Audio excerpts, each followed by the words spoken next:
teman semua. Gimana kabarnya nih teman-teman? Apakah ada yang sedang kurang sehat? Alhamdulillah baik Kak. Masya Allah, Alhamdulillah kalau begitu. Baik kalau begitu. Sebelumnya Ayu mau memperkenalkan diri dulu teman-teman semua. Jadi perkenalkan, nama saya Ayu Puspitasari. Saya salah satu tim HGS dan juga tim Hike Indonesia juga yang insya Allah akan membersama teman-teman semua sebagai host di sharing session malam ini ya. Ini Ayu, ini udah pada join semua ya. Alhamdulillah udah 11 orang nih yang join. Asik. Ayu mau coba ngobrol-ngobrol dulu nih sama teman-teman nih. Oke. Alhamdulillah baik, Kak. Alhamdulillah baik. Masya Allah. Ini teman-teman ada yang dari luar kota nggak selain Palembang? Coba ketik di kolom komen. Ini ada Kak Anissa, Kak Astri, Kak Delisa, Kak MH Hati, Kak Nadia Fitria, Kak Nimas Ayu Lestari, Kak Rian Mayasari, Kak Susi Iskandar, dan Kak Tetin. Coba, NTB, lo tim hadir. Masya Allah, jauh ya. Banyuasin kakak. Oh, Majalengka, Jawa Barat. Masya Allah. Bogor. Ada dari Lombok juga. Masya Allah. Masya Allah banget. Jakut hadir, Kak. Wah, Kak Taisya Rizky Agustiani ya. Masya Allah, Alhamdulillah. Oke, kalau gitu guys. Ayu mau tanya juga nih, kegiatan kakak-kakak di sini sehari-harinya apakah kerja atau kuliah atau sekolah atau kuliah sambil kerja? Boleh diketik di kolom komen. Oh, kuliah. Masya Allah, karena dia Fitria ya. Yang lainnya guys. Mana nih? Kuliah. Wah, ada yang kerja sambil kuliah nggak? Wow, Masya Allah ada Kak Susi Iskandar ya. Aku guru merangkap Wakasek, Kak. Wih, Masya Allah. Yang lainnya, Masya Allah. Alhamdulillah ya. Ini mau tanya juga nih sama kalian guys. Terkait tema malam hari ini. Se-excited apa sih kalian sama tema malam hari ini? Coba ketik di kolom komen. Oh, kalian dari Palembang ya? Sama dong. Yuk guys, coba terkait tema kita malam hari ini. Excited nggak kalian? Kalau Ayu sih excited ya. Oh iya, maaf juga ya guys ya kalau ada sedikit suara-suara yang kayak suara motor gitu yang kurang kondusif karena rumah Ayu ini agak di pinggir jalan jadi kerasa banget gitu suara-suara motornya. Excited banget Kak. Ini kan Nadia Fitria ya. Relate soalnya sama kehidupan remaja banget Kak. Masya Allah. Masya Allah, Alhamdulillah. Mudah-mudahan juga di tema malam hari ini juga menjadi suatu impact positif juga ya nantinya untuk kita ke depan ya guys. Apalagi ini kayak berkaitan tentang power kita sebagai seorang muslimah. Ini kayaknya Kak Anita juga udah join ya dari tadi ya. Ayo coba mau sapa-sapa Kak Anita dulu nih. Assalamualaikum Kak Anita. Waalaikumsalam warahmatullahi wabarakatuh, Kak Ayu. Ah, Gimana kabarnya Kak Anita?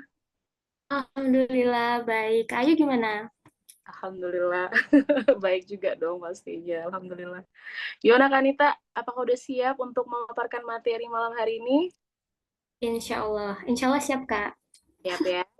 Oke, kalau gitu. Oke guys, marilah bersama-sama kita melafazkan Bismillah, Bismillahirrahmanirrahim sebelum kita memulai untuk mendengarkan pemaparan materi materi pada hari ini. Dan juga yang mau notice untuk kalian semua guys, jangan lupa juga siapin notebooknya untuk mencatat, karena malam ini kita ada reward ya yang pastinya.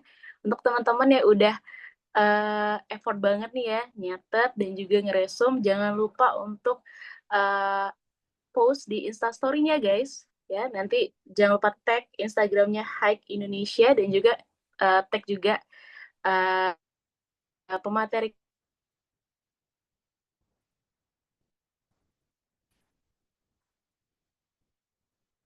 kalian. Lalu juga you mau notice untuk kalian semua guys, jangan lupa untuk menghidupkan kameranya ya, atau meng-on-kan kameranya ya, untuk selama kita pemaparan materi malam hari ini. Baik, kalau gitu kepada Kanita, ayo persilakan untuk pemaparan materinya pada malam hari ini. Baik, terima kasih Kak Ayu Puspita atas waktunya. Ya, Bismillahirrahmanirrahim. Aku buka kembali ya teman-teman ya. Bismillahirrahmanirrahim. Assalamualaikum warahmatullahi wabarakatuh. Eh, ya, Innal hamdalillah nahmaduhu wa nasta'inuhu wa nastaghfiruhu wa na'udzubillahi min syururi anfusina wa min sayyiati a'malina may yahdihillahu fala mudhillalah wa may yudlil fala hadiyalah. Asyhadu an la ilaha illallah wa asyhadu anna Muhammadar Rasulullah. Alhamdulillah kita panjatkan syukur yang amat sangat melimpah ya atas kebaikan Allah yang hari ini kembali memberi kita nikmat yang sangat-sangat luar biasa, nikmat sehat, nikmat iman pastinya, sehingga hati kita masih tergerak untuk belajar dan terus-terus belajar ya teman-teman ya. Dan gak lupa juga kita haturkan salawat serta salam kita kepada Nabi besar Muhammad SAW yang insya Allah kita semua termasuk orang-orang yang mendapat syafaat dari beliau. Amin ya rabbal alamin. Terima kasih juga kepada tim HGS yang kembali mempercayakan Anita sebagai untuk sharing ya, untuk sharing di sharing session kali ini. Oke, jadi kita di sini belajar bareng ya teman-teman ya. Seperti tadi yang sudah di-spill sama Kak Ayu, ya, kalau hari ini tuh kita bakal ngomongin tentang power, gitu ya, tentang kekuatan, gitu ya teman-teman. It's time to be alpha muslimah. Nah, coba dong direspon dulu. Sebelumnya teman-teman sudah sering mendengar istilah alpha atau memang ini pertama kali nih? Alpha woman, alpha female, ya, kalau di sosmed-sosmed tuh biasanya gitu. Atau baru pertama kali dengar? Boleh on mic aja nggak apa-apa, responnya kita di sini interaktif aja teman-teman. Belum pernah dengar, Kak. Oh, belum pernah dengar. Yang lain? Apa sudah pernah dengar atau ini baru pertama kali? Oke. Jangan tidur ya teman-teman ya. Memang nih hawanya enak banget tidur ya. Di sini hujan dari pagi, Masya Allah, Alhamdulillah. Dan di beberapa kota lainnya sepertinya juga hujan. Udah pernah dengar, Kak Nadia? Pernah dengar, oke. Jadi intinya ada yang sudah pernah mendengar ya, ada juga yang belum. Oke, Insya Allah nanti kita bahas bareng-bareng di sini ya. Wait.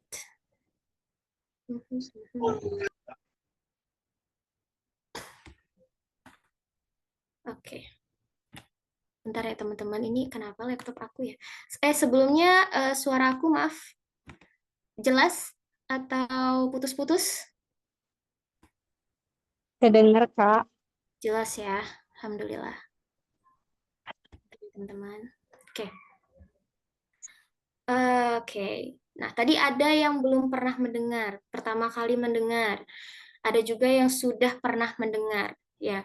Jadi alfa itu ya, teman-teman ya, biasanya seringkali kita kaitkan dengan sesuatu yang berkaitan dengan apa ya? Sesuatu yang berkaitan dengan kekuatan gitu ya. Istilah kalau dalam istilah di buku tentang psikologi aku pernah baca, tapi aku bukan anak psikologi, aku cuma pernah baca bukunya aja. Jadi kalau alfa itu tuh definisinya tentang pemimpin yang dominan, ya. Pemimpin yang dominan, yang berkarisma, kemudian penuh percaya diri, kayak gitu. Dan ternyata konsep alfa ini juga kalau dalam terminologi dunia hewan gitu ya, sering tuh ada sebutan kayak alpha wolf gitu ya, alpha lion. Itu artinya di dalam sekumpulan singa itu ada satu ekor singa yang paling kuat gitu, yang dianggap oleh singa-singa lainnya dia yang paling kuat sehingga dia yang paling berkuasa di kalangan singa tersebut. Nah, kurang lebih seperti itu ya definisi alfa itu sendiri. Jadi suatu kepribadian yang dominan, yang penuh kekuatan, yang apa ya, yang berkarisma dan kelihatannya itu mendominasi seperti itu ya. Nah, yang jadi pertanyaannya yang akan kita bahas insya Allah pada malam hari ini adalah konsep alfa yang tadi sudah kita ketahui, itu cocok nggak sih kalau kita bawa ke dalam identitas kita sebagai seorang muslimah? Nah, itu yang bakal kita bahas. Who is alpha muslimah? Tuh, lihat di PPT-nya. Siapa sih alpha muslimah itu gitu ya? Apakah alpha muslimah itu seperti Blackpink, girl band yang populer? Lihat tuh Blackpink-nya dia kolaborasi sama Mama Dedeh ya. Apakah yang seperti itu baru bisa disebut sebagai alpha woman gitu ya? Nah, kalau tadi ada pertanyaan bahwa konsep alpha itu bisa nggak atau cocok nggak kalau kita pakai di identitas kita sebagai seorang muslimah?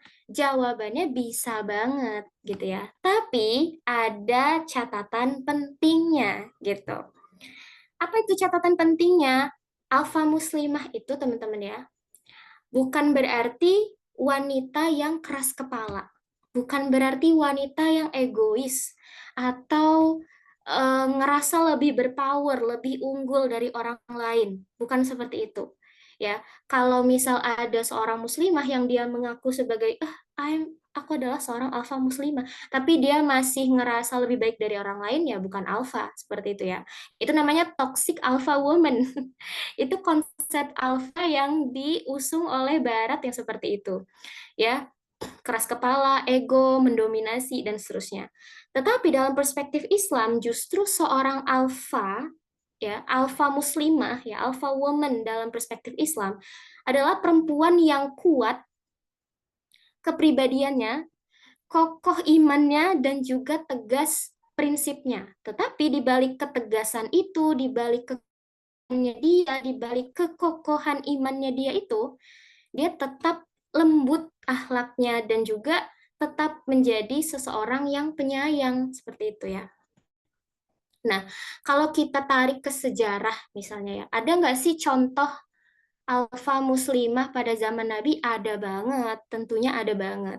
Contohnya, nggak usah jauh-jauh deh, istri pertamanya Rasulullah. Siapa ada yang tahu istri pertamanya Rasulullah?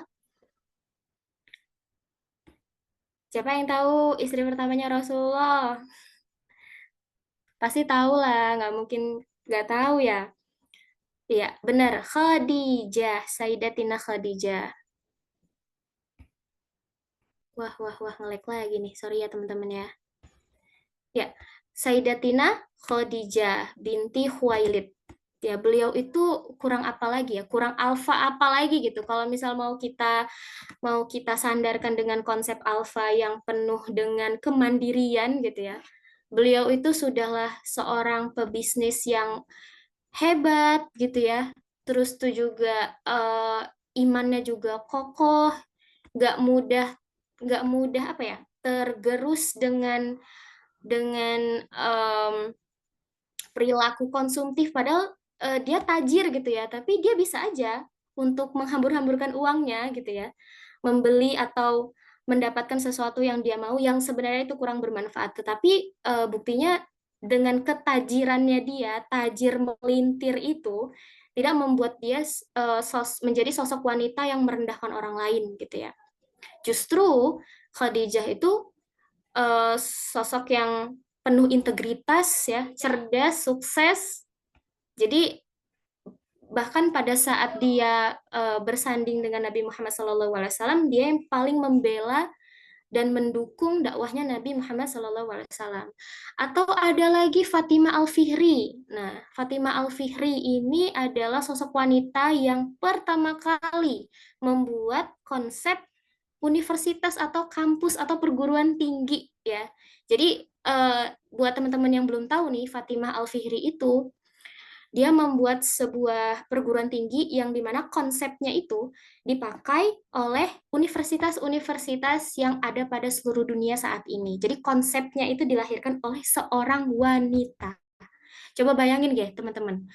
Kita aja nih yang kuliah ya, yang lagi ngerjain skripsi, ya Allah rasanya ya, pusingnya bukan main ngerjain skripsi. Padahal skripsi itu sebenarnya kan sesuatu yang memang sudah pernah dikerjakan sebelumnya ya. Jadi kita tinggal mempelajari konsepnya dan kita mencari permasalahan yang ingin kita teliti dan seterusnya gitu ya.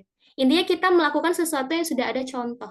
Kebayang nggak jadi Fatimah Al-Fihri? Contohnya nggak ada, referensinya juga dia dia nggak ada contohnya karena sebelumnya nggak ada gitu ya konsep perguruan tinggi.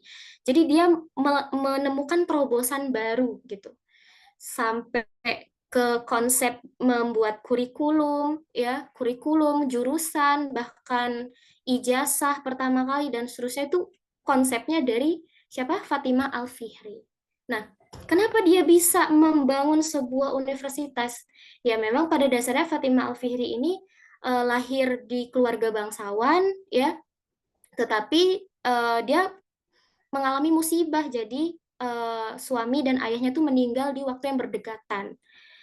Dan dari musibah meninggalnya ayah dan juga suaminya ini, dia mendapatkan harta warisan yang nggak sedikit gitu ya.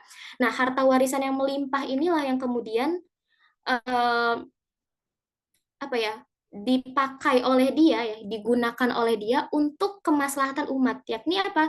Membangun universitas, membangun perguruan tinggi, yang dimana perguruan tinggi itu menjadi langkah awal lahirnya para ilmuwan muslim yang hebat-hebat di era sekarang.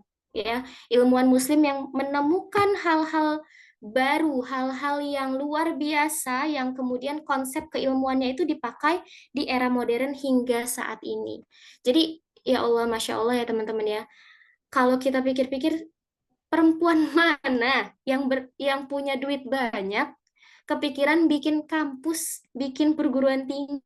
Coba kalau kita punya duit banyak tuh pasti udah mikir-mikirnya ke arah duniawi mungkin ya. Sedekah oke, tapi ya mikir duniawi juga gitu.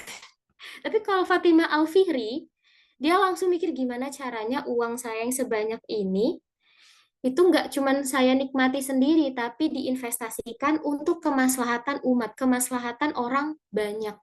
Seperti itu. Nah, jadi dalam hal ini ya teman-teman ya, alfa muslimah adalah konsep yang jangan sampai kita salah pahami.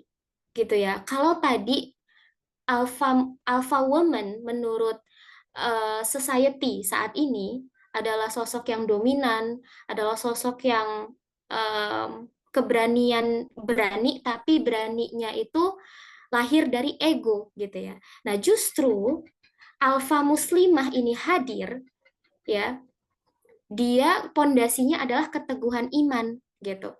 Dan juga dia memiliki keberanian melawan arus tanda kutip ya. Arus melawan arus di sini maksudnya adalah arus modernisasi yang saat ini subhanallah ya, tren-tren yang kemudian tanpa sadar terkadang menjerumuskan kita ke hal-hal yang nggak baik. Nah, seorang alfa muslimah itu berani untuk melawan arus yang tidak baik itu. Dan pastinya konsisten dalam melakukan suatu kebaikan gitu. Jadi alfa muslimah ini bukan sekadar branding gaya hidup modern, melainkan justru bisa dibilang aktualisasi ajaran Islam gitu ya. Bahwa setiap muslimah, setiap muslim dan muslimah adalah pemimpin bagi dirinya sendiri, yang dimana kepemimpinan itu bermula dan bersumber daripada ketaatan kepada Allah Subhanahu wa Ta'ala. Seperti itu. Oke, next. Next, Mimin. Next slide.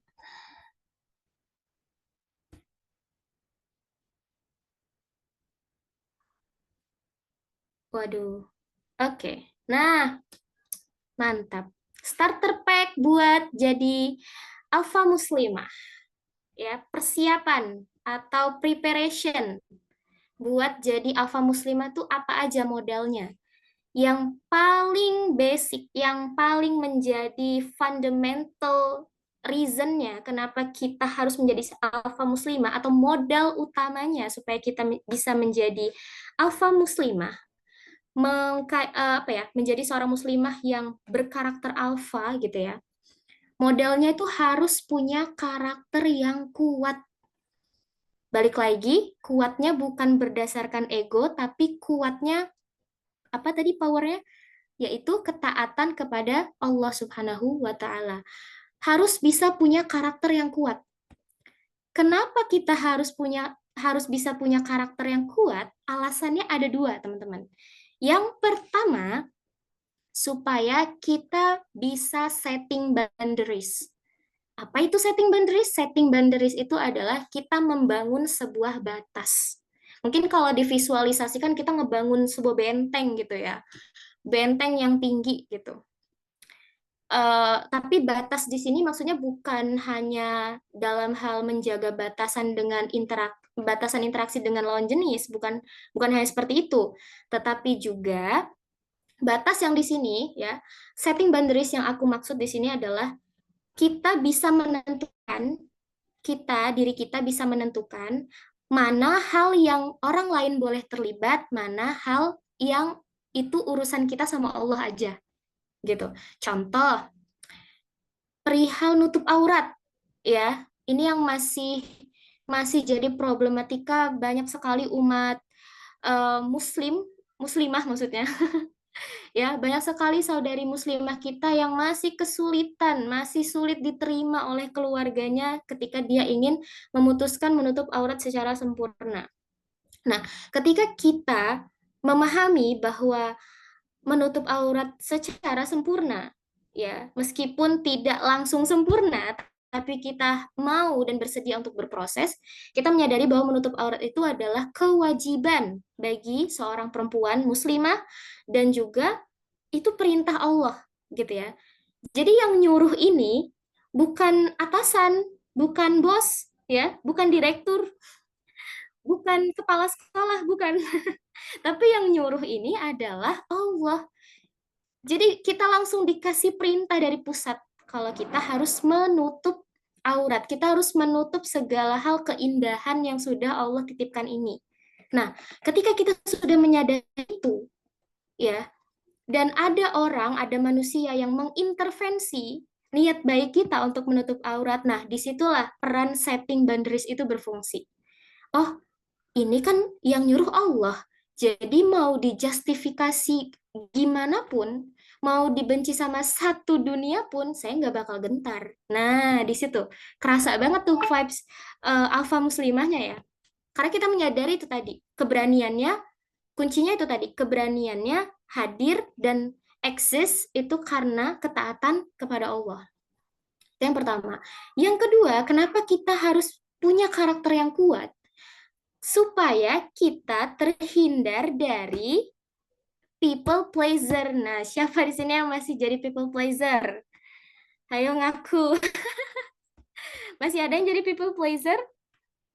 Ya, jadi kalau teman-teman kampus aku dulu, selain people pleaser tuh jawabannya, sebutannya adalah yes people. Kenapa yes people? Karena dia say yes for anything people want gitu ya. Dia berkata iya terus ya. Kalau diajak iya. Oke, gas. Oke lah, bisa gitu ya. Padahal sebenarnya dia nggak bisa, tapi karena nggak enak hati, karena ngerasa takut ditinggal, karena ngerasa takut nggak ditemenin, makanya dia selalu bilang iya. Selalu mengiyakan ajakan orang atau misal permintaan orang lain yang sebenarnya itu bisa jadi merugikan dia gitu. Nah, itulah kenapa kita harus memiliki karakter yang kuat supaya kita tidak menjadi orang yang people pleaser. Contoh, ini sering ini ya, sering kejadiannya di bulan Ramadan misalnya ya. Itu Masya Allah ya, Subhanallah, ajakan bukber tuh udah kayak ajakan apa tahu gitu ya. Banyak banget segala alumni kuliah, alumni SMA, alumni TK, semuanya ngajak bukber. Padahal kalau kita bukbernya, oke lah kalau kita bukber sama sesama perempuan ya, tapi kalau kita bukbernya sama sekelas yang di situ ada cowok, ya sudahlah itu. Sudahlah itu. Ikhtilat itu nggak bakalan bisa terhindar, teman-teman. Nah, ketika kita menerima ajakan semacam ini, yang dimana kita tahu bahwa ajakan ini akan menodai keimanan kita, ya, ajakan ini akan membuat kita melakukan sesuatu hal yang tidak diinginkan oleh Allah.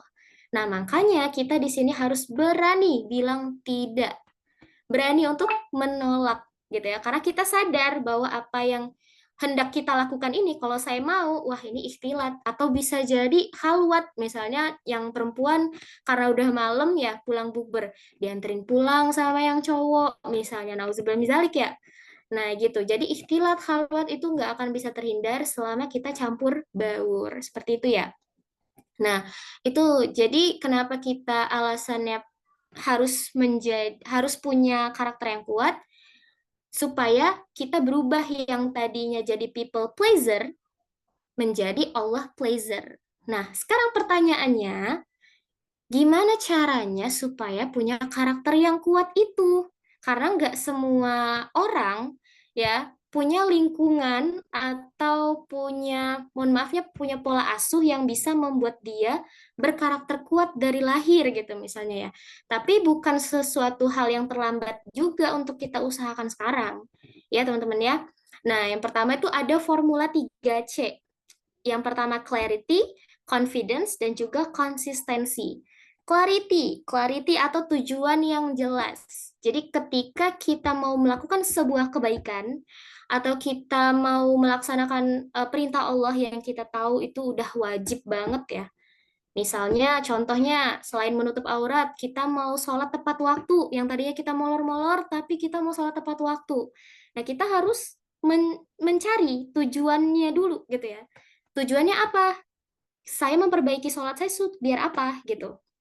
Nah, ini sering juga sih dibahas di beberapa kelas ya. Jadi, ketika hendak melakukan sesuatu, kita itu harus menemukan strong why-nya gitu ya.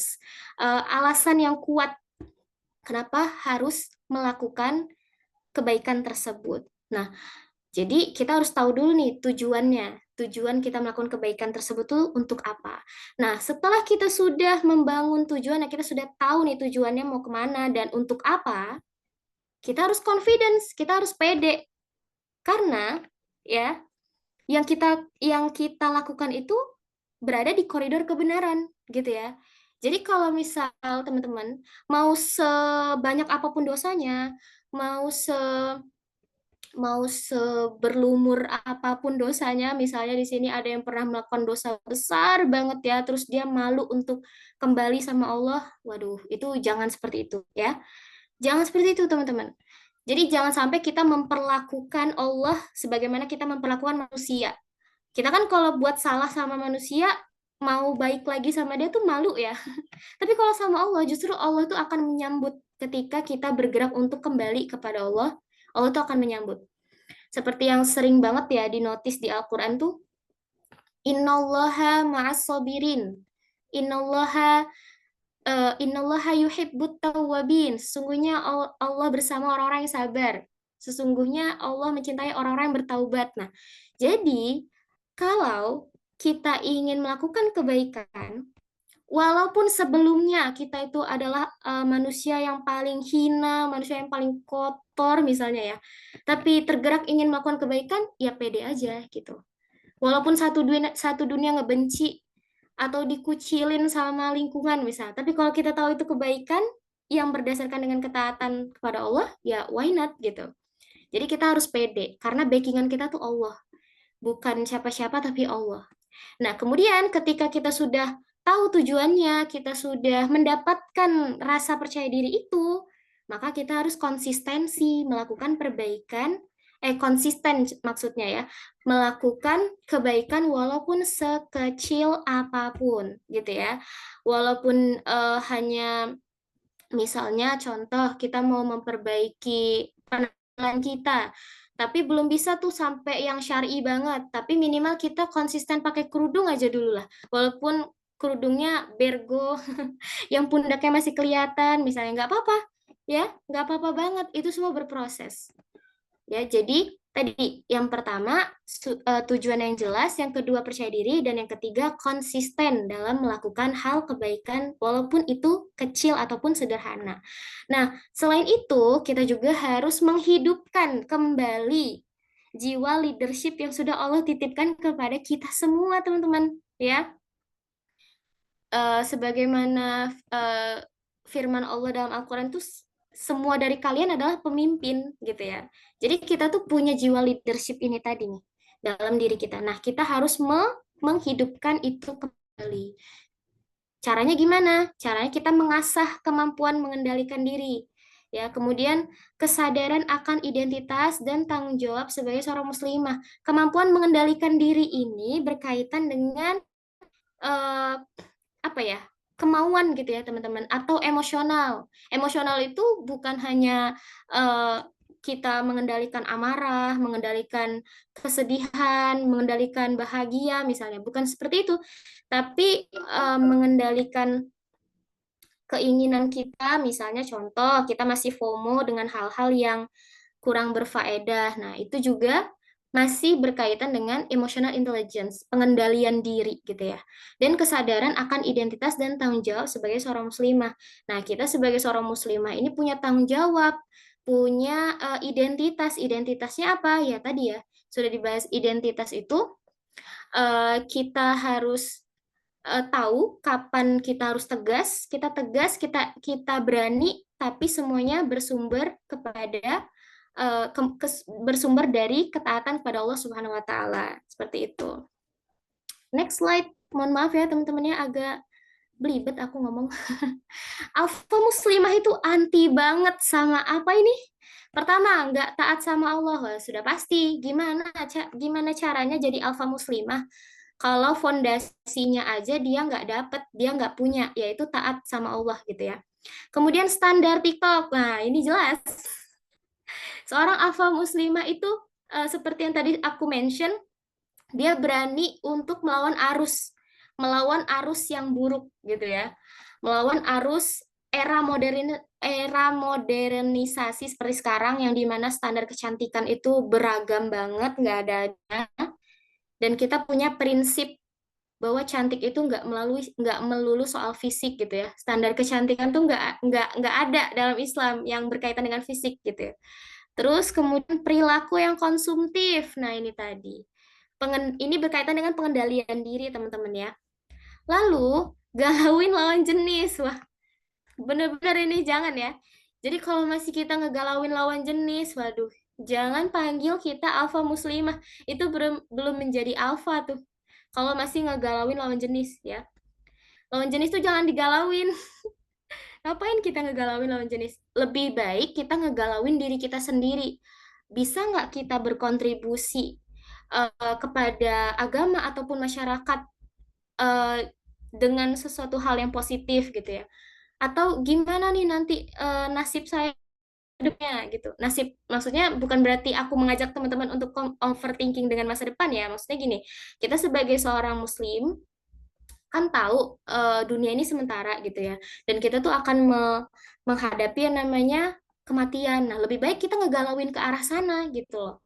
Gimana cara kita meninggal nanti ya? Karena sudah dimention tuh sama Rasulullah kan. Kita itu bakal meninggal sesuai dengan kebiasaan. Nah, itu tadi. Mending kita ngegalauin ke arah yang memang sudah pasti gitu. Ngapain ngalauin lawan jenis, ngebuang-buang waktu ya teman-teman. Oke, lanjut.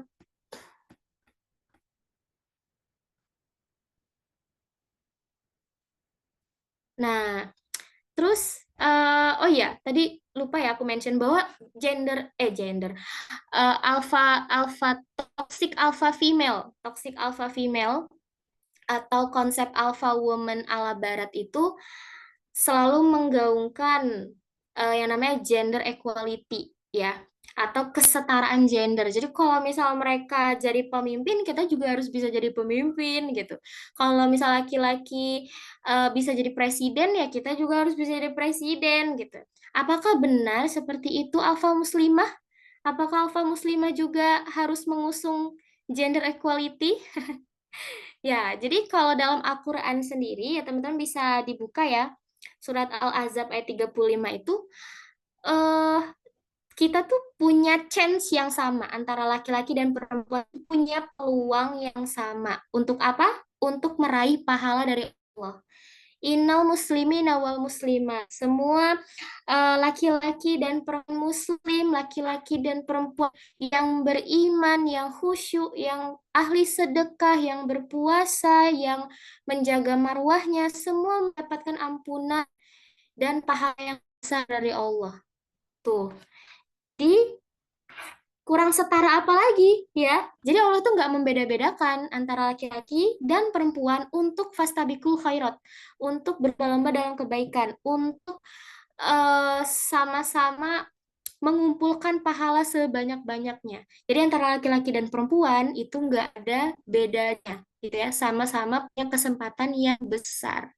Tetapi kalau kita ngomongin tentang namanya fitrah, ya tentu laki-laki dan perempuan punya fitrahnya masing-masing, nggak bisa kita disama-samain ya, karena itu sudah bawaan lahir, sudah bawaan dari sananya. Laki-laki sama perempuan hadir untuk apa yang ada di kita, ada laki-laki ada di kita, seperti itu. Terus kalau misal kita ngomongin tanggung jawab antara laki-laki dan perempuan tuh juga eh, sama-sama punya tanggung jawab yang besar, sama-sama punya amanah dan responsibility yang besar juga, tapi mungkin ranahnya berbeda, gitu ya. Jadi tidak perlulah kita membanding-bandingkan, perempuan kok kayak gini, kok perempuan disuruh nutup aurat sebanyak ini gitu ya. Kenapa aurat perempuan itu, aku pernah dapat pertanyaan, kenapa perempuan itu auratnya seluruh tubuh, sedangkan laki-laki dikit banget. Ya masa kita harus mengintervensi, apa ya namanya, perintah Allah gitu ya. Ya memang Allah sudah menciptakan kita seperti ini, nggak semua hal itu bisa kita cerna dengan logika kita, karena kita punya keterbatasan ya teman-teman ya. Jadi tidak perlu terlalu membanding-bandingkan. Yang jelas ya, balik lagi tujuan utama kita adalah menggapai ridho Allah, dan kita punya chance yang sama di situ. Kita punya apa ya, kesempatan yang sama untuk sama-sama meraih pahala, meraih ridhonya Allah. Seperti itu. Lanjut.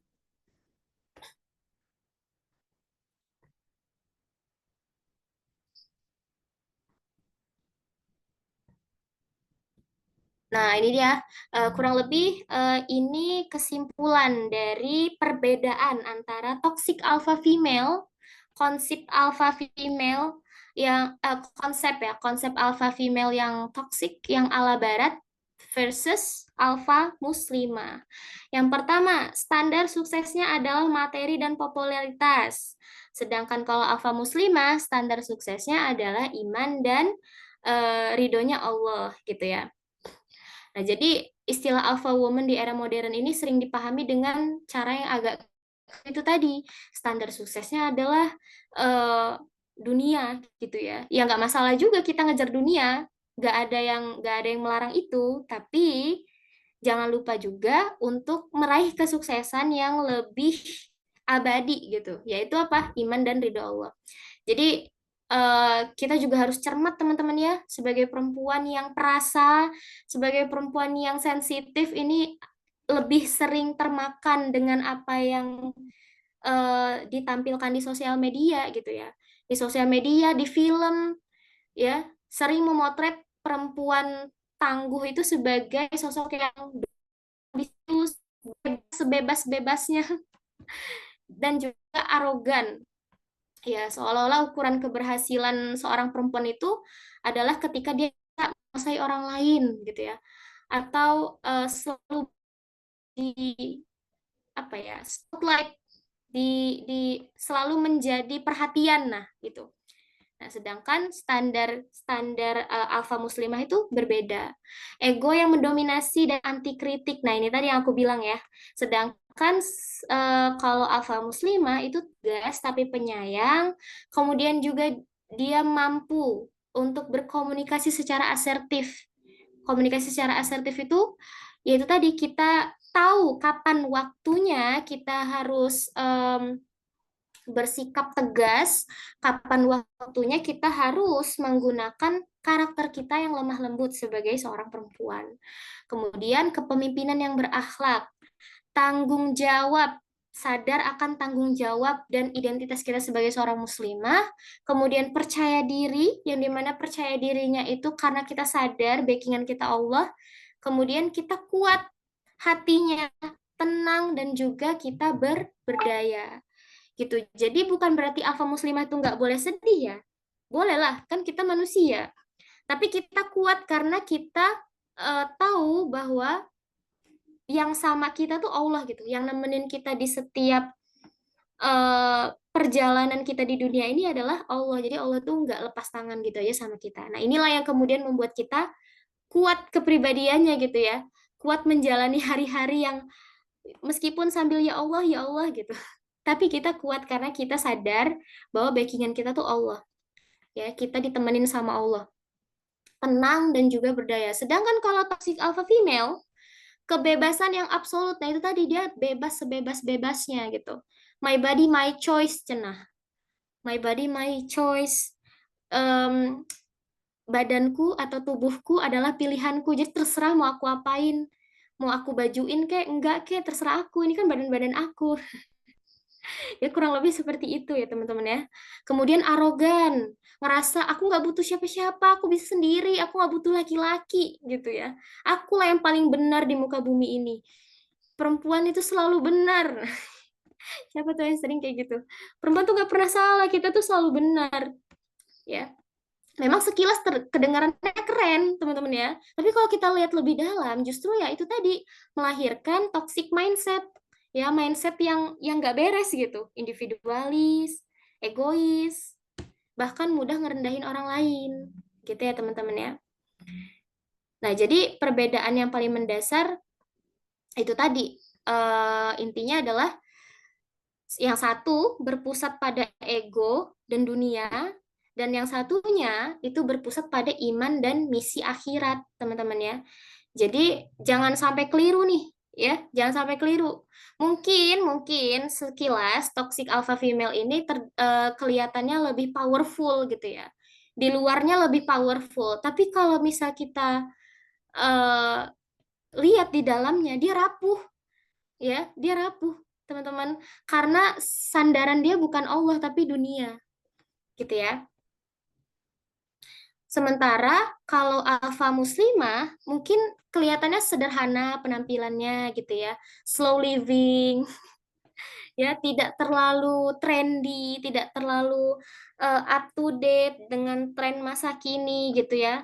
Karena bukannya dia nggak mau dan nggak mampu, tapi dia lebih bijak sehingga dia memfilter mana tren yang memang uh, harus dan boleh diikuti, mana tren yang itu nggak penting gitu ya, itu nggak berfaedah seperti itu. Karena semua kepribadian dari alfa muslimah berlandaskan pada uh, keimanan kepada Allah Subhanahu wa taala. Seperti itu. Next, masih ada?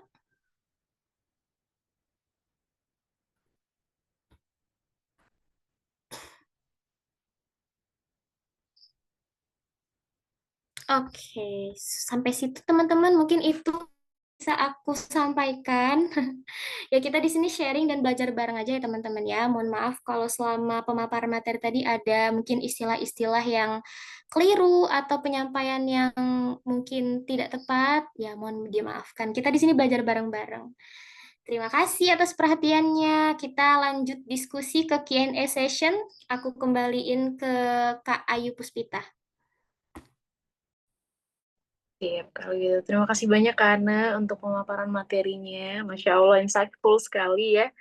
Di sini yang Ayu tangkep tuh ada satu yang Ayu mau notice, itu modal untuk bisa punya karakter yang kuat menjadi seorang alpha woman. Itu ada 3 hal ya tadi Kak Ane ya. Clarity, confidence, sama konsisten. Lalu juga, ayo ada sedikit notice juga bahwa perbedaan seorang alpha female dan juga alpha woman itu kalau menurut saya juga terletak pada uh, batasan-batasannya ya. Karena kita kan sebagai seorang muslimah juga punya batasan-batasan dan nilai-nilai sesuai dengan ajaran dan syariat Islam pastinya ya Kana. Siap kalau gitu. Oke, kalau gitu langsung aja kita next untuk ke sesi tanya jawab. Gimana guys? Ada yang udah mempersiapkan pertanyaan? Boleh raise hand untuk open mic atau kalau misalnya nggak mau open mic, boleh diketik juga. Nanti akan Ayu bacakan pertanyaannya. Oke, ini ada satu pertanyaan nih Kane dari Mbak Tetin. Jazakillah khair materinya Kanita. Izin bertanya ya, bagaimana sih sikap seorang alpha muslimah ketika dihadapkan dengan orang yang tidak menyukainya? Haters ya, ini konteksnya karena iri dengan pencapaian si perempuan ini tadi gitu. Gimana Kane untuk jawabannya? Yuk persilakan. Oke, Bismillah, izin menjawab ya. Terima kasih pertanyaan dari Kak siapa tadi? Dari Kak Tetin ya. Gimana sikap kita sebagai seorang alfa muslimah ketika menghadapi orang iri? Orang iri atau haters ya atas pencapaian kita. Ya, teman-teman, kita tuh di dunia tuh nggak harus memuaskan semua orang loh. Beneran deh. Ya, itu bukan job desk kita memuaskan semua orang karena mau sesempurna apapun kita, mau sebaik apapun kita, ya namanya manusia tuh pasti ada aja yang mungkin dia ada something wrong dengan dia gitu ya, sehingga ketika melihat orang lain bahagia atau punya pencapaian tertentu, bukannya dia mencoba untuk meraih itu juga, tapi justru malah iri gitu. Memang ada orang-orang seperti itu. Terus sikap kita seperti apa? Ya, selama apa ya, itu tidak membuat kita apa ya? Karena gini, iri itu kan ada pada dia, dan itu urusan hati dia, yang dimana itu di luar daripada kehendak kita, teman-teman. Ya, jadi kalau misal ada orang iri sama kita, haters benci sama kita karena kita berbuat baik, ya udah anggap angin lalu aja gitu. Dan juga sambil evaluasi gitu ya. Bukan berarti kita ngerasa berarti gue oke banget nih, makanya dia sampai iri gitu. Bukan gitu, tapi kita muhasabah dulu, tentunya introspeksi, kenapa ya? Apa jangan-jangan aku terlalu flexing ya gitu? Apa jangan-jangan tanpa sadar aku tuh terlalu memamerkan segala macam gitu. Tapi kalau setelah kita muhasabah diri, introspeksi diri, dan kita ngerasa kayaknya semuanya yang aku lakukan nggak ada yang berlebihan deh gitu ya, ya udah berarti memang itu ujian aja. Dan balik lagi, selama yang kita lakukan itu adalah sesuatu hal yang bermanfaat baik bagi diri kita maupun masyarakat sekitar gitu ya, dan kita tahu bahwa itu merupakan suatu hal yang amal soleh gitu ya, kebaikan, ya udah, kayak nggak ada sesuatu yang harus kita lakukan dengan orang itu gitu. Jadi itu tadi yang pertama, introspeksi dan muhasabah dulu, karena bisa jadi itu teguran. Contohnya gini ya, aku tuh pernah membaca sebuah buku, untuk menjadi seorang manusia yang memiliki kemanusiaan, kamu tuh hanya perlu melakukan beberapa hal sederhana. Contohnya, jangan makan di depan orang yang lapar. Nah, itu suatu analogi yang wah make sense ya gitu. Jangan membicarakan pekerjaan di depan orang yang masih jobless. Meskipun kita nggak ada niat flexing, tapi cara berkomunikasi kita atau waktu dan tempat kita menyampaikan sesuatu itu yang nggak tepat. Yang kemudian mungkin bisa jadi itu yang memunculkan rasa iri itu sendiri. Nah, itu tadi. Makanya aku bilang yang pertama kita muhasabah diri dulu, apa yang salah di diri kita, apa aku salah salah sikap, salah kata dan seterusnya. Tapi kalau seandainya di situ kita tidak menemukan suatu hal yang berlebihan di diri kita, ya udah, mungkin emang hatinya dia aja yang perlu dibenahi seperti itu. Semoga menjawab ya. Baik, terima kasih Kana untuk jawabannya. Gimana Kak Tetin? Apakah udah jelas?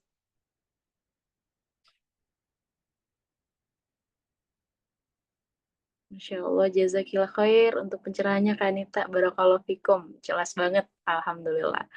Gimana guys? Masih ada yang ingin bertanya lagi? Ayo raise hand yuk. Izin Kak, Ya, boleh siap dengan Kak Latifatu Zahra ya. Oke, siap kalau gitu. Ayo persilakan Kak. terima kasih sebelumnya Kak Ayu. Jazakillah khair Kak Anita atas materinya yang Masya Allah. Izin tanya Kak, kan saya kan punya kawan. Nah, itu tuh menurut saya ilmu agamanya dia tuh lebih lebih tinggi kayak apa ya? Lebih paham gitu Kak dari saya. Tetapi di sisi lain saya tuh melihat dia tuh hidupnya tuh kayak Masya Allah gitu kok, kayak mulus-mulus aja gitu, kayak dipermudah gitu semuanya. Cuman ada hal yang kayak dia tuh sama lawan jenis tuh apa ya Kak ya? Dia tuh kelihatannya paham agama, tapi sama lawan jenis masih kayak boncengan atau itulah Kak ya. Ya anak kuliahan yang modern gitu. Jadi kan mikirnya tuh kita, ya Allah kok dia kok dimudahin banget ya, apa dia tuh istidroj gitu. Jadi kayak diri ini nih ngerasa kayak lebih baik dari dia gitu Kak. Kan nggak boleh juga ya Kak kayak gitu. Itu gimana Kak tanggapannya Kak?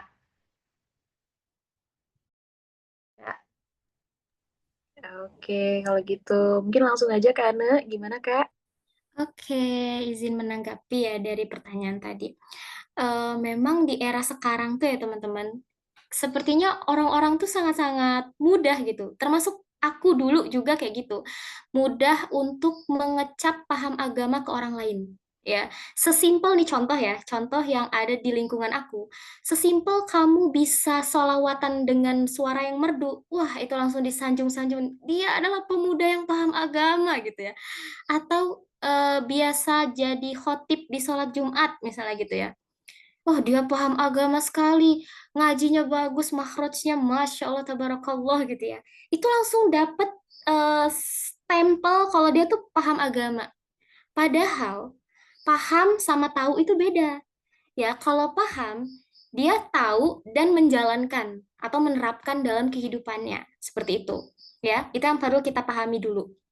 Sedangkan kalau tahu, ilmu dia tuh cuma stuck di sini, sekedar menjadi pengetahuan, bukan menjadi pengamalan, seperti itu. Nah, padahal yang Allah sebutkan dalam Al-Quran, sebaik-baiknya manusia itu bukan terletak pada pengetahuannya atau penghafalannya, tapi pada pengamalannya. Ya, jadi Rasulullah juga udah mention kan, sebaik-baik manusia itu adalah yang Al-Quran itu menjadi perilakunya.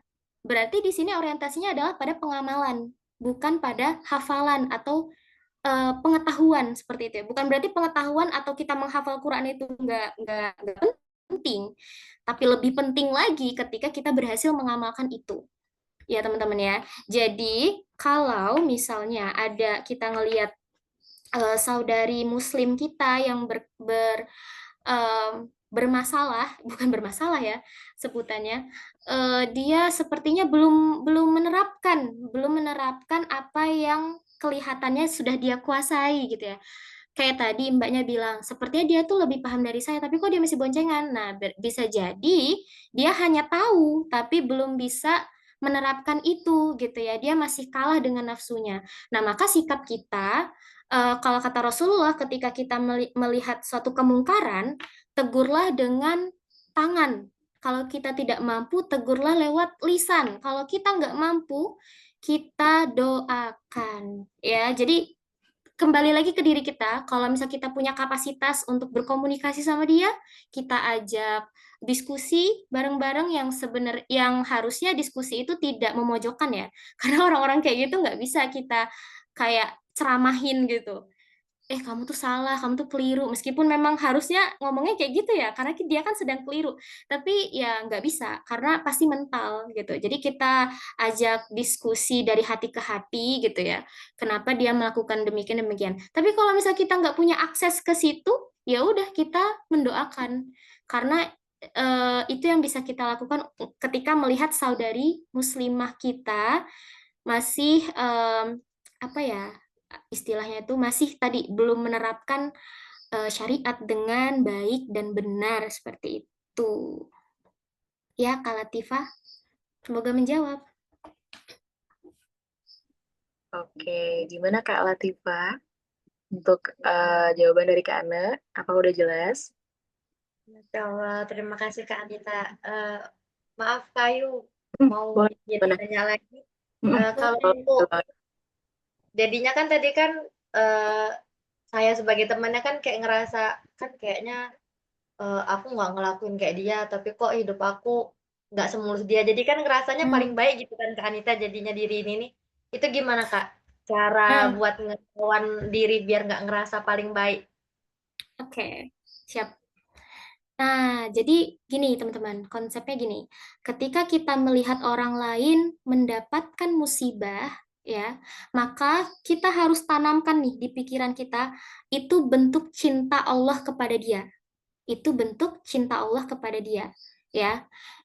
Nah, sedangkan ketika musibah itu datang ke kita jadikan musibah itu sebagai tamparan apa yang salah di diri saya. Mungkinkah ibadah saya belum sempurna? Mungkinkah ada dosa yang masih saya normalisasi? Nah, itu salah satu kunci yang selama ini aku sendiri juga terapkan supaya terhindar dari rasa ujub. Karena kadang kita tuh kebalik mikirnya. Kalau misal kita dapat ujian nih, dapat kesulitan, wah ini aku dicintain banget ini pasti sama Allah. Ini buktinya aku diuji. Nggak apa-apa sih kita mikir ke situ. Cuman kalau kita tidak pandai mengelola hati, itu akan mendatangkan rasa ujub, akan mendatangkan oh berarti keimanan saya bagus banget ya gitu sampai-sampai Allah menguji saya gitu. Positifnya nggak apa-apa, tapi ya itu tadi kalau kita tidak pandai mengelola hati, ya akan terjerumus ke dalam ujub atau ngerasa paling baik gitu ya. Nah, begitupun dengan eh, ketika kita melihat orang lain, kalau orang lain mendapatkan sebuah kesenangan, contohnya ya, kalau di kasusnya Kak Latifah tadi, kok dia tuh ngelakuin yang sebenarnya tuh melanggar syariat, tapi kok hidupnya lancar-lancar aja ya, gitu ya. Nah, berarti teman-teman, ketika kita melihat ada orang yang bahkan jangankan temennya Kak Latifah yang notabene dia adalah seorang muslimah, dia pasti masih sholat ya kan, dia pasti mengimani Allah, dia pasti mengimani Rasulullah. Orang-orang kafir aja dia masih dikasih nafas sama Allah. Orang-orang kafir itu kurang apa lagi coba kayaknya ya kan, tajir melintir, Masya Allah, usahanya tuh lancar aja ya, apalagi kalau dia pewaris lancar abis gitu kayak jalan tol. Nah, ketika kita melihat fenomena seperti itu, orang lain tuh kok maksiat tapi suksesnya luar biasa gitu ya. Itu berarti Allah sedang me, menampilkan sifatnya sebagai Maha Pengasih. Ya, perlu dipahami. Jadi Allah tuh Maha Pengasih. Jadi semua makhluk yang ada di muka bumi itu dikasih kesejahteraannya, dikasih haknya. Nafas, iman, ya, kesehatan, semua dikasih. Ya, itu maha baiknya Allah tuh gitu. Allah tuh maha pengasih, jadi nggak tebang pilih gitu ya. Tetapi Allah juga punya sifat yang namanya maha penyayang. Nah, maha penyayang inilah yang hanya beberapa orang aja yang bisa merasakan itu. Dalam artian gini, kalau kita nih sebagai seorang muslim kadang masih keliru gitu memahami bahasa cintanya Allah gitu ya. Karena Allah tuh al-Latif, maha lembut. Jadi saking lembutnya kita tuh suka nggak sadar kalau sebenarnya Allah tuh sedang menunjukkan eh, bahasa cintanya kepada kita seorang hamba gitu. Contohnya ya kayak tadi kita diuji, aku tuh udah sholat tahajud, duha ya Allah, udah berrokaat-rokaat, tapi kok hidup aku gini-gini aja ya gitu. Nah itu bisa jadi cara Allah supaya kita tuh lebih konsisten lagi ibadahnya, atau mungkin dari kegagalan-kegagalan tersebut Allah mau mengajarkan sesuatu yang mungkin kita belum kuasai sebelumnya gitu loh ya teman-teman ya. Contoh nih kalau di kasus aku, ini aku cerita dikit ya biar relate. Jadi aku pada saat kuliah kemarin tuh skripsinya ngulang. Sementara teman-teman aku tuh ya Allah udah persiapan mau sidang. Jadi aku udah bab 3 ngulang jadi ke bab 1. Nah, tapi ketika di skripsi yang kedua yang dimana itu mengantarkan aku sampai wisuda gitu ya. Itu aku berhasil alhamdulillahnya nyelesain 3 bulan selesai. Coba bayangin. Aku juga kaget ya. kok bisa selesai secepat itu? Ternyata Allah menggagalkan skripsi aku yang pertama itu karena lo tahu sebenarnya aku belum terlalu paham dengan skripsi, nulis skripsi itu apa sih gitu ya. Tapi ketika sudah menulis yang kedua, sudah mulai paham, oh polanya gini, oh cara nyari referensi yang benar tuh gini, nge-review jurnal tuh yang gini. Jadi paham, makanya bisa lebih cepat. Nah, kurang lebih seperti itulah proses kehidupan kita juga gitu. Dan satu hal lagi, ibadah kita ya teman-teman ya, sholat, baca Quran, puasa, sedekah, jangan sampai kita berpikir bahwa itu adalah suatu hal yang transaksional. Oh, kalau misal kita sholat, ya berarti kewajiban Allah tuh ngasih aku duit yang banyak, misalnya gitu. Oh, berarti kalau semakin aku banyak ngaji, semakin aku banyak baca Quran, berarti harusnya hidup aku tuh semakin sejahtera gitu. Harusnya Allah tuh ya bikin aku bahagia terus gitu. Bukan seperti itu. Contoh nih yang sering berseliweran di TikTok ya. Kalau kamu baca Al-Waqiah misalnya setiap hari kamu akan bergelimang harta atau minimal tidak pernah kekurangan. Ya mungkin iya itu efeknya gitu ya. Rezekimu akan mengalir terus. Padahal sebenarnya konsistensi kita bisa membaca Al-Waqiah setiap hari itu justru rezekinya gitu loh. Jadi rezeki itu bukan segala sesuatu yang bisa kita lihat aja. Seperti itu, Kak Latifah.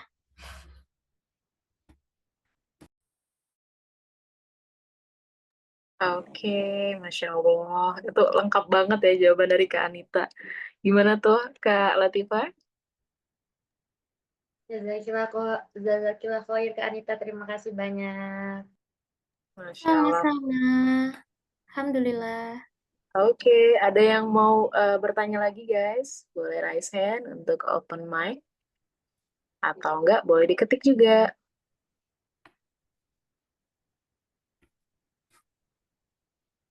Oke, belum ada ya? Kalau gitu Ayu aja nih. Ayu mau nanya nih karena Boleh, boleh. itu Tanya jadi apa tuh? itu pertanyaan yang kayak udah Ayu siapin dari sebelumnya sih. Wow, Kita kan prepare ya karena sekali ya. iya, karena ini interesting banget untuk pembahasan malam ini kan tentang apa menjadi alpha muslimah kan. Kita kan gini kan terkait seorang alpha muslimah itu kan. Berarti kan dia ini kayak seperti aduh ada suara motor. Nggak apa-apa, gas aja. Aduh, lagi ke distract. Jadi gini kan kita sebagai seorang misalnya ini menjadi seorang alpha muslimah itu kan berarti otomatis dia dominan lah ya katakanlah. Nah, gimana mengkondisikan perannya sebagai alpha muslimah itu karena di keluarganya maksudnya tuh. Karena kan dia satu dominan. Jadi kan kita untuk terlihat dominan di depan orang tua maupun kakak atau saudara gitu kan. Nah, itu kan agak sedikit struggle ya karena gimana cara kita untuk bisa memposisikan diri karena di keluarga di mana kita sebagai seorang perempuan yang cukup dominan gitu. Oke. Udah? Udah. Masya Allah. Oh, jadi ini pertanyaan yang sudah di-prepare. Ya Allah, Dan benar-benar ya. baru prepare-nya itu di sore-sore tadi lah. Oh, oke. Ya, jadi tadi berkaitan dengan gimana cara memposisikan diri seperti itu ya. Memposisikan diri sebagai sosok yang mungkin kita ngerasa, ih kok aku dominan ya gitu ya. Kadang kita juga suka ngerasa kayak gitu ya. Kok aku kayaknya dominan banget ya. Kok aku sering banget ngomong kayak gitu. Nah, jadi kalau yang aku pahami ya, Kayu dan teman-teman semuanya, bahwa kita hidup di dunia ini kan punya multi peran, ya kan? Contoh, kita di rumah, peran kita sebagai anak. Di mata kakak kita perannya sebagai adik. Terus kalau kita di kampus, peran kita sebagai mahasiswa. Di tempat kerja, peran kita sebagai karyawan, gitu ya. Nah, jadi di beberapa peran tersebut, itu kita ada job desk-nya masing-masing. Nah, contoh, misalnya kita di kampus. peran kita adalah sebagai seorang mahasiswa, yang dimana kita di situ punya eh, apa ya, punya chance, punya kesempatan, atau bahkan bisa dibilang kewajiban untuk menjadi sosok yang kritis, pandai berargumen, dan juga mengutarakan pendapat dengan segala terminologi atau diksi-diksi yang kita kuasai lah di situ. Karena memang lingkungannya intelektual, memang tempatnya seperti itu gitu ya. Tetapi ketika kita balik ke rumah, ingat peran kita udah ganti. Peran kita tuh sebagai anak. Nah, di jalan nih, di jalan dari kampus ke rumah, kita jangan lupa untuk nge-switch peran gitu. Oh iya, pulang dari sini peran saya udah ganti nih. Udah nggak bisa lagi jadi mahasiswa. Jadi ketika berhadapan sama orang tua, meskipun saya benar, yang harus saya lakukan adalah merendahkan suara gitu ya, bukan menjadi yang kritis lagi. Karena seperti yang di Al-Qur'an bilang ya, kita berkata ah saja itu udah dosa besar, apalagi kita berdebat gitu ya. Jadi bahkan Rasulullah bilang meskipun orang tua kamu benar, ya kamu harus tetap diam gitu. Nah, itu salah satu job desk kita sebagai seorang anak. Bukan penindasan ya, tapi memang itu job desk kita sebagai seorang anak. Kelak pun kita ketika punya anak pun ya job desk kita sebagai orang tua. Nah, jadi di sini nggak cocok kalau misal peran kita sebagai seorang mahasiswa yang punya karakter kritis, pandai berargumentasi, kita pakai itu ke orang tua, ya akan muncul konflik. Begitupun sebaliknya, kalau kita pakai peran kita yang penurut banget banget banget gitu ya, eh, yang kita pakai itu di depan orang tua dan kita gunakan itu sebagai apa apa kita gunakan itu untuk menjalankan peran kita sebagai mahasiswa, ya akademik kita hancur dong gitu. Kita nggak aktif di kelas dan segala macam gitu. Nah itu. Atau sebaliknya, misalnya kita seorang guru. Di sekolah kita adalah guru, kita adalah orang tua. Jadi kita punya wewenang lah untuk mengelola kelas dan segala macam ya. Mungkin ada yang tadi guru ya. Nah, tetapi ketika ketika kita apa namanya? Pulang ke rumah, status kita sebagai anak atau status kita sebagai istri yang dimana ada orang yang harus kita patuhi. Kalau tadi di sekolah kita mengajarkan anak, mendikte anak, kamu harus kayak gini nak, gitu ya. Kamu harus kayak gini, gini, gini, gini. Tapi ketika berhadapan sama orang tua dan suami, ya mungkin bahasanya lebih dialusin lagi gitu ya. Kalau memang kita ingin mengkomunikasikan atau menegur kesalahan mereka dan seterusnya gitu. Jadi intinya adalah jangan lupa nge-switch peran kita. Mungkin itu sih Kak. Terjawab nggak kira-kira? Ya Allah, alhamdulillah terjawab sekali. Oke, Masya Allah, terima kasih banyak Kak Ana untuk jawabannya. sama. Oke, guys, gimana? Apakah masih ada yang ingin bertanya? Jangan-jangan pada tidur ini. Guys, Online aja, jangan tidur. tapi katanya udah jam semua nih. Ya memang cuacanya Kak. Ya Ini kan Allah, mendung-mendung gitu, betul dingin-dingin. banget. Habis Ini hujan. cuaca cocok banget nih Mantap, buat iya. tidur. Oke, kalau gitu karena berhubung ini juga udah mau jam 9:30, lalu juga teman-teman juga kayaknya udah jelas semua ya dari pemaparan Kana. Untuk pertanyaannya pun juga udah terjawab semua. Alhamdulillah, terima kasih banyak Kana. Kita langsung aja ke closing statement aja ya kali Kana ya. Oke, closing statement ya. Iya, siap. Oke deh. Langsung aja Kana. Oke, jadi closing statement mungkin nggak panjang lebar ya teman-teman. Intinya adalah yang pertama, kita sebagai perempuan itu sadari bahwa kita tuh punya power. Kita punya kekuatan. Kita boleh kok ngomong enggak. Kita boleh kok untuk menolak sesuatu yang itu bisa menciderai keimanan kita. Karena balik lagi ke konsep awal tadi, kalau ingin menjadi alfa muslimah, ya muslimah yang berkarakter alfa, maka kita harus menyadari kalau kita punya power. Dan power kita itu berlandaskan kepada ketaatan kita kepada Allah, bukan ketaatan pada dunia. Karena sejatinya kita semua nih manusia, terutama perempuan, ya, kita semua tuh akan terikat sama namanya aturan, gitu ya. Jadi kalau kita nggak mau ikut aturan Allah, ya otomatis kita bakal ikut aturan dunia. Seperti itu. Terima kasih. Baik. Oke, baik kalau gitu. Masya Allah, interesting sekali ya. Alhamdulillah. Ini kayaknya jadi favorit Ayu deh. Tema Oh, Masya Allah favorit. ya. Masya Allah, Alhamdulillah kalau gitu. Baik, terima kasih banyak karena untuk closing statement-nya. Ayu juga terima kasih banyak juga untuk teman-teman semuanya yang udah join di sharing session malam hari ini. Ayu juga mau notice kalian, jangan lupa nih, ya jangan lupa untuk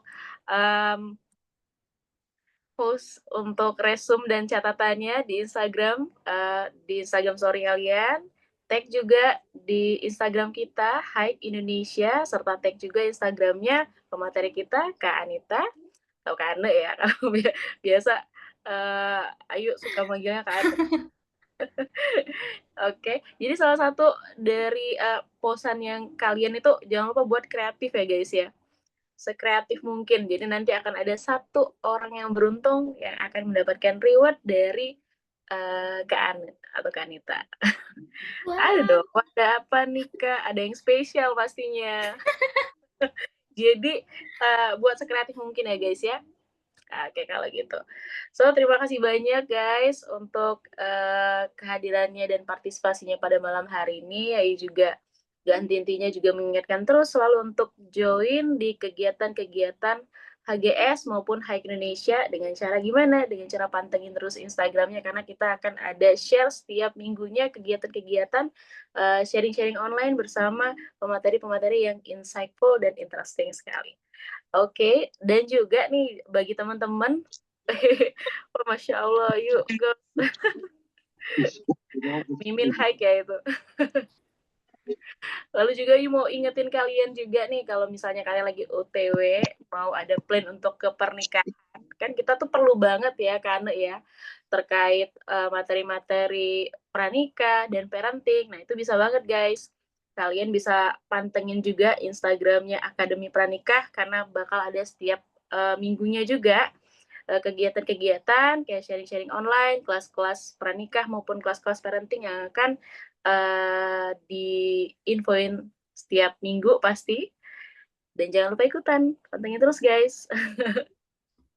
Oke, kalau gitu untuk menutup sharing session pada malam hari ini, marilah bersama-sama guys kita mengucapkan hamdalah, alhamdulillahirabbil alamin, lalu juga beristighfar sebanyak 3 kali. Astagfirullahalazim, astagfirullahalazim, astagfirullahalazim, serta doa kafaratul majelis.